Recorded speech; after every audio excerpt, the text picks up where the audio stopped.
Hello, this is University Time News. This program is about the most interesting and exciting events of the Commonwealth of Russian oil and gas companies, higher education institutions, and energy companies consortium at UTime TV Studios Eugene Tour in today's issue.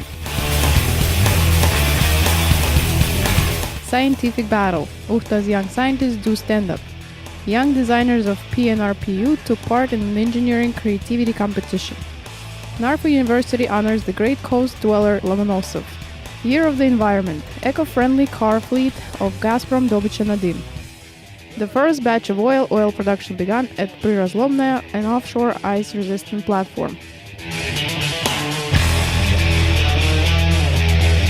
An unusual scientific contest took place at Ukhta University for the first time. Scientific battle is a real scientific competition of imagination and originality, and is full of surprises. Young scientists presented their projects, research and developments in an informal atmosphere of the stand-up format. Our correspondent found out who had the best sense of humor and was the most charismatic scientist. At USTUR, there was a scientific battle in honor of Innovation Youth Convention. Its main feature was its genre. Each participant was given 7 to 10 minutes to perform. Scientists spoke about their developments in the form of a stand-up, an interactive dialogue with an audience.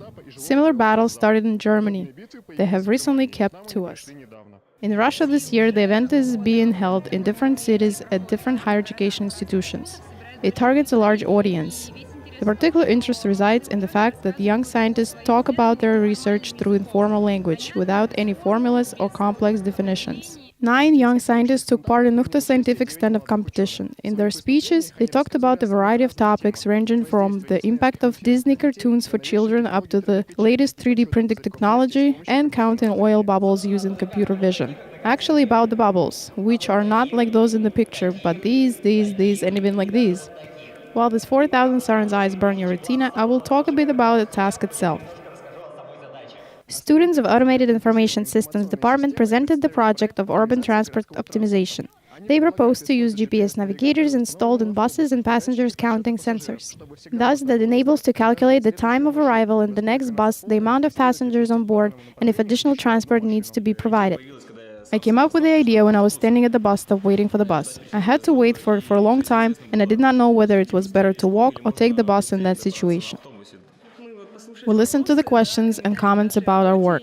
Of course, we are going to develop our work further, to offer a system to the city, and we hope that we'll be able to implement it.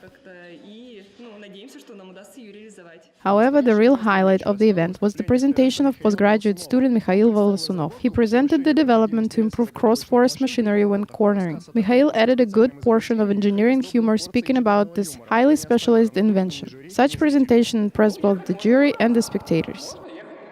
Well, you can drive in a few different ways. You can move on wheels, on tracks, or you can even walk. However, according to my calculation, tandem wheel track system on rubber metal track is the best way to drive.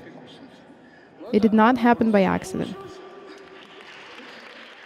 There was a conflict with my supervisor. He made me count the same formula 16 times. I was tired and I realized that it would not end. For some time I placed this work aside and began to conduct spontaneous research. However, when my patent was issued, my supervisor said, "Whoa." Mikhail's speech was recognized as the best one. He is going to defend his thesis and to implement the development. This evening there will be a closing ceremony of the Innovation Convention, where experts will select the very best out of 127 projects. At the Perm Polytechnic, a competition of engineering creativity among school children was held in a more traditional format. During the final round, 51 young designers demonstrated the launch of a model rocket, designed and constructed with their own hands, accompanied by admiring glances of the spectators.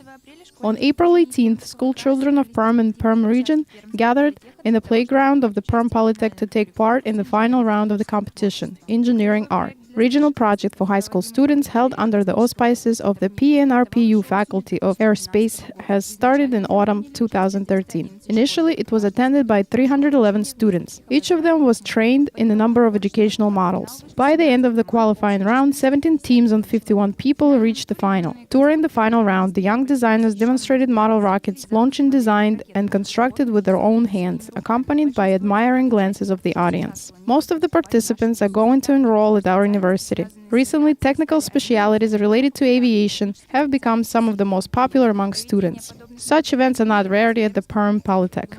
At the university, a lot of attention is paid to career-oriented work with students. There are open door days, guided tours where the young generation talks about the features of training at the university, uniqueness and prestige of offered specialities. The North Caucasian Federal University hosted the 6th Russian Olympiad in life safety. 126 high school students from 26 regions of Russia gathered at NCFU in Kislovodsk. Participants compete not only in the theoretical knowledge but also in implementation of methods to protect against the possible consequences of accidents and natural disasters. They also develop skills of orienting and rules of first aid. Do you want to dedicate your life to the noble cause of saving human lives? Then join students of Emergency Protection Department, the first in the North Caucasian district and one of the first in Russia. It is part of NCFU Institute of Construction, Transport and Engineering. It is here where the various specialists of rescue services study.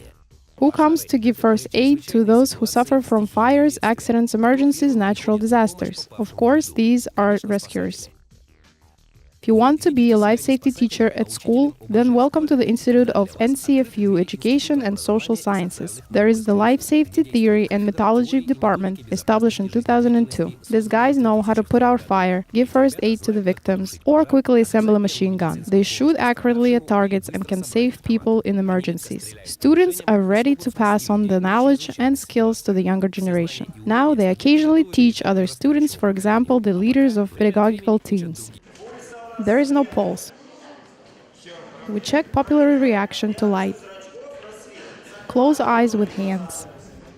Students learn how to perform rescue breathing and cardiac compressions on a special simulator. They called it Gosha. It is not easy but interesting for future life safety teachers to train here. Future life safety teachers and rescuers have to know a lot about chemistry, physics, biology, medicine, and military science. Despite the busy schedule, they manage to do science because there are conferences, competitions of different levels, including international at NCFU. Many guys are the winners of the National Student Life Safety and other prestigious competitions. Future teachers try their hand at the university and then in urban stage of the contest Teacher of the Year in the step into the profession. These students cannot imagine their lives without sports. Students are frequent guests of the university. The second consecutive year, NCFU hosts the regional stage of Life Safety Academic Olympiad. Russian Ministry of Education and Science requests higher education institution to hold the final round of the Olympiad. Last spring, about 160 students from across the country came to Pyatigorsk to measure their strength. During the week, they showed their knowledge, physical ability, and the ability to cope quickly with a different situation. At the Northern Arctic University, they had traditionally paid tribute to the memory of the great coast dweller Mikhail Lomonosov. Only in Arkhangelsk there is a district avenue and several educational institutions named after Lomonosov. At NArFU there is a scientific educational center, Lomonosov Institute. Our next story is about memory and great scientific thought. Twice a year, NArFU students and staff participate in a solemn meeting in memory of their countrymen. It has become a good tradition of the university.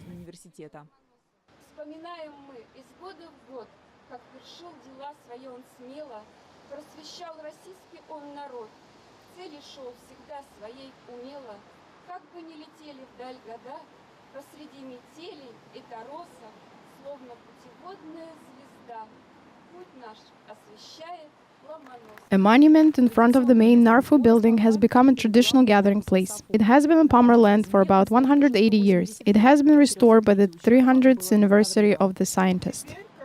Now, as the restorers say, it will stand here for at least 100 more years. Real solid work has been done by our students, professors, and our friendly team of Federal University. On Lomonosov Day, participants talked about the importance and relevance of the scientist's work at present day. And the head of Lomonosov Institute, Tatyana Butorina, noted the particular importance of his publicized message entitled "On the Preservation and Multiplication of the Russian People." He highlighted key points 300 years ago. He knew we needed to keep the Russian people and multiply them, to enrich culture and preserve traditions, but not to destroy them. Solemn events dedicated to the special date will be continued tomorrow. There will be a charity concert at the Pomer Philharmonic, all the proceeds from which will be sent to publish on the life work of the scientist.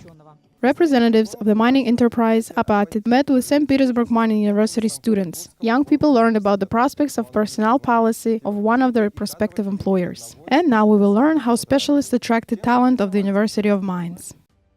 Representatives of the mining enterprise Apatit met with students of the University of Mines. Young students study in mining machinery and equipment, mineralogy, geology, mineral processing, and many other areas, learned about future developments of personnel policy of one of the prospective employers. Similar events are held twice a year in the framework of cooperation between the University of Mines and Fazargo company. Every fall, the representatives of Apatit meet with fifth-year students who will graduate from the university in less than a year. In spring, second, third, and fourth-year students who wish to undertake an internship at modern production will become their listeners. We drove to Kirov Apatit. I liked it. It is quite an interesting production. We were showed mostly open sites, but once we went down to the Kirov mine, many things caught my interest. I right away got an urge to improve a few things. For example, I would like to decrease rubber wear and tear, and so on. Apatit presentation was opened with demonstration of the film about everyday life of one of the largest companies of the country. Then its representatives told the audience about staff policy of the company,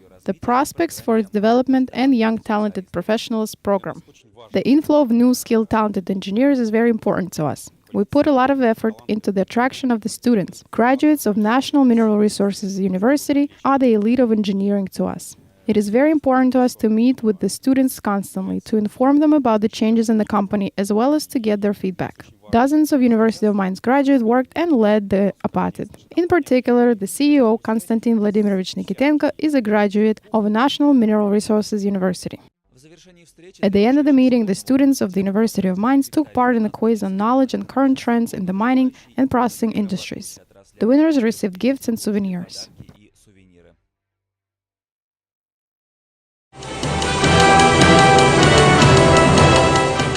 Russian President Vladimir Putin gave a command to start the first project of oil production at the Arctic Conditional Shelf. On April 18th, the first cargo of oil was loaded from offshore ice-resistant platform Prirazlomnaya. More details about the unique project and the prospect for such oil production are in Gazprom Neft Company report.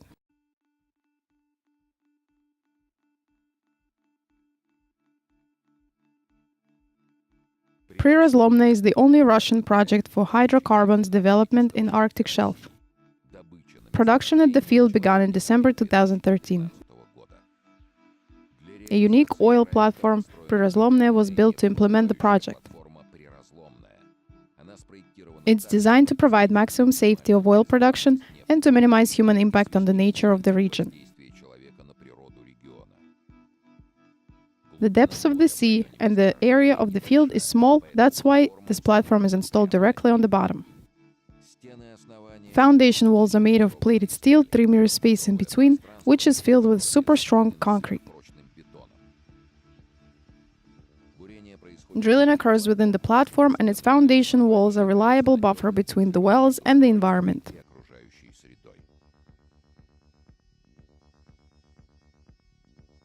Environmental protection is a special priority when it comes to the work in offshore. Therefore, zero-discharge principle is used at Prirazlomnaya.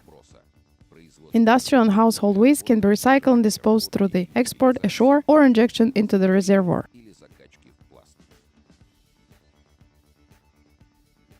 During oil loading, tankers should not come close to the platform. The pipeline itself reaches out to the ship, and a special system security holds the ship in place despite wind and waves. If it's necessary, the loading can be immediately stopped. 2 ships are on around-the-clock duty within the surrounding area of Prirazlomnaya. Specially designed plan provides action script for auxiliary forces offshore, allowing to respond quickly to any situation. First oil was extracted at the Russian Arctic offshore. Experience gained in the development of Prirazlomnaya helps develop new fields rich in vast resources. Buses with environmentally friendly label are not rarity at Nadym. Gazprom Dobycha Nadym company constantly updates its motor fleet with such vehicles. New transport is purchased and old is converted. Our team visited settings and adjustments of fuel and gas feeding office of Department of Technological Transport and Special Equipment and learned how the environment program is implemented. Vehicle conversion into gas ballooning fuel at Gazprom Dobycha Nadym is line process, but it is eventually improved. At the Department of Technological Transport and Special Equipment, implementation of a program to convert vehicles to compressed natural gas began with the installation of LPG equipped of the first generation. Since 2012, the company began to install Italian gas fuel system of the fourth generation OMVL. There is a great difference between the equipment. The first generation is the simplest system of LPG equipment. It is designed for installation of vehicles with carburetor engines. Fourth generation equipment is gas equipment, which is designed for installation on vehicles with injection engines and catalytic converters. During the conversion, such vehicle requires the installation of a system that corrects fuel supply. It provides an optimal ratio of air and gas. It ensures minimum fuel consumption, acceptable dynamic and level of toxicity, and most importantly, it meets environmental standards Euro 3. A distinct feature of the gas equipment is injections rail, which provides a multi-point injection of fuel, at its analog for gasoline injection engine. This is the third WAZ Patriot, which was converted to alternative fuel, and the 13th vehicle with fourth-generation system. Two 50-liter metal composite cylinders made by Ijev's company Real Storm are placed in its trunk. This volume is enough to cover 170 kilometers. Switching from gas to petrol and back is done with microprocessor system or manually. We use gasoline to start the car. Once it warms up to a certain temperature, which is 40 degrees, it switches to natural gas. Since the beginning of the year, installation, maintenance and repair are provided at the special setting and adjustment office. Here is the reduction station designed to test and tune the fuel gas equipment. When a new car is being broken in, we start pressure test of its gas system, tanks and pipelines from 10 kilos and increase the pressure stepwise to check for leaks and those of connections. Thus, we simulate high-pressure vehicle equipment through compressed air for safety reasons. Today, this car is already in the field. Cost for its modernization will pay off because the cost of the motor fuel is much lower than the cost of gasoline. Besides, its maintenance-free operation kilometers will increase. This ensures the company's saving and, most importantly, the safety of the environment. That's all for today. UTimeNews team wishes everyone sunny weather. Watch University Time News online and on the YouTube channel. With you at the studio was Eugen Tur. See you in our next broadcast.